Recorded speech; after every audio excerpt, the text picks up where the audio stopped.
एक मुखफल संदूक मिला। रॉड्रिक ने इस ताले को भी खोला तो संदूक में बड़ी सनत से बनी हुई सवारों की चंद तस्वीरें निकली, जिनकी शक्लें अरबों से मिलती हुई थी। वो जानवरों की खालें पहने, अमामे बांधे, गैसू लटकाए, अरबी घोड़ों पर सवार, नंगी तलवारें सौंते और बरछे ताने हुए खड़े। इन्हीं तस्वीरों के साथ हिरन की एक झली रखी हुई थी।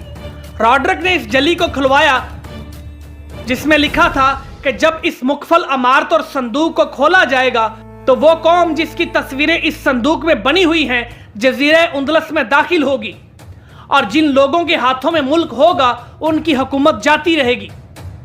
नाजरीन, रॉड्रिक इस नोशा को पढ़कर अपने किए पर पछताया और उसको अपनी सल्तनत के जवाल का खतरा महसूस हुआ।